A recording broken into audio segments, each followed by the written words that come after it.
What's the haps? I'm John, aka Meroka, and welcome to Spiral Knights News. Yeah! So, obviously I would normally do Spiral Knights News as part of my normal Wednesday episode, but due to circumstances didn't this week, but we've got a whole load of stuff to talk about, so I figured let's talk about this sort of thing. So, what's new in Spiral Knights this week?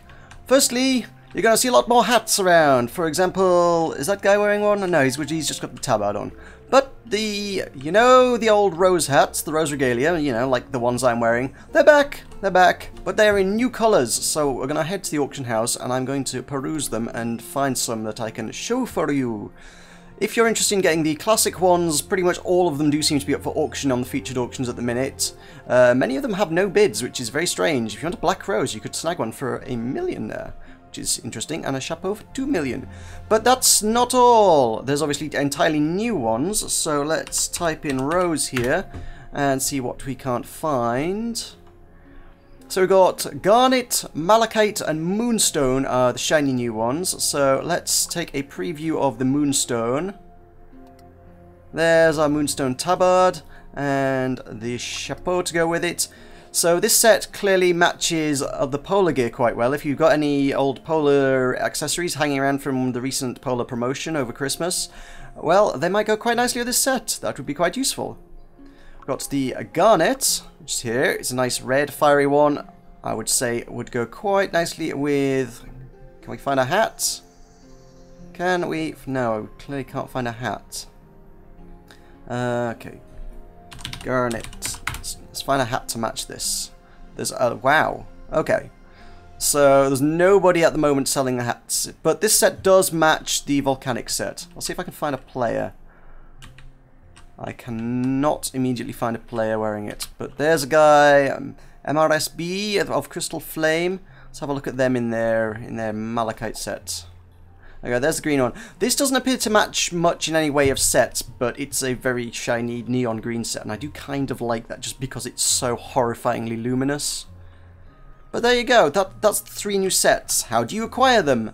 The way you always did in the past, through Mystery Magic lockboxes. So if we head over to the Energy Depot to purchase them, we can see buying the new Deluxe Starter Pack will get you 2 lockboxes, buying the Battle Pack will get you 2 lockboxes, 3,500 energy will get you 1, 7,500 energy for the same price as the Starter Pack will get you 2, 20,000 energy will get you 5, and 45,000 energy will get you 10. Each lockbox has a 65% chance of getting you one of the tabards, and a 35% chance of getting you one of the hats.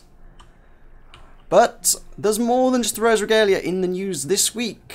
We also have the introduction of Steam trading cards. So let's go take a look at those. So what are Steam trading cards? For those unfamiliar with the system, it's a fun little metagame within the Steam platform. If you're playing Spiral Knights through the official website, or through Area Games, or through any of the other gaming platforms that Spiral Knights may be available on, you won't have access to these, unfortunately. If you are playing on Steam, congratulations! You can now get cards. Cards are awarded via a random drop system somewhat similar to the item systems within TF2 or any other Valve title.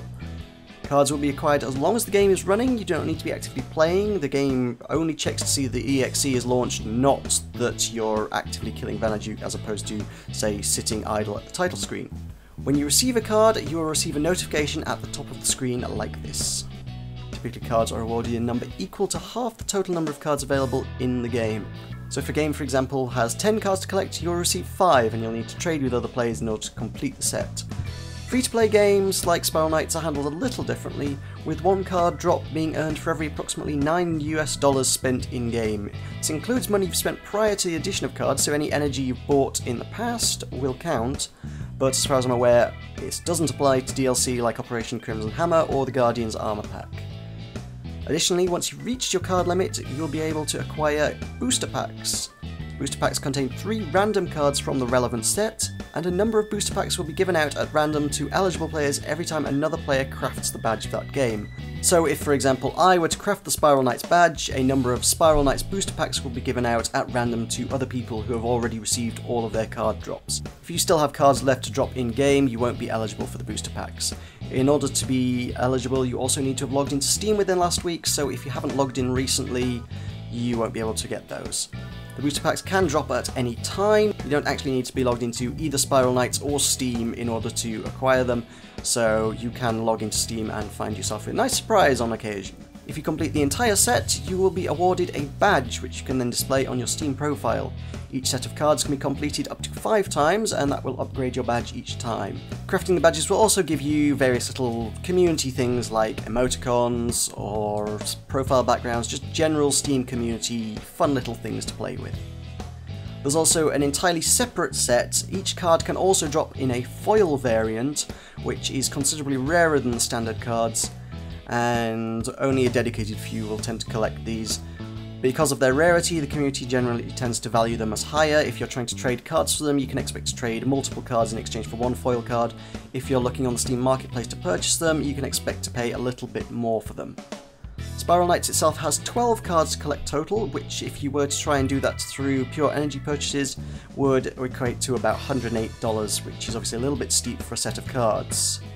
Obviously your best bet in this instance is going to be to trade with other players, or to purchase them through the Steam Marketplace if you've got a little bit of money left in your Steam wallet.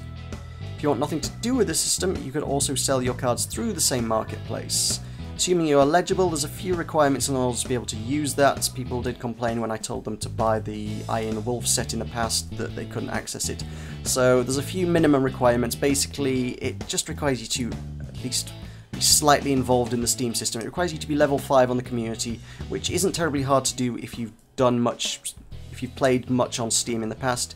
If all you use Steam for is Spiral Knights, then perhaps you might have some difficulties in that regard.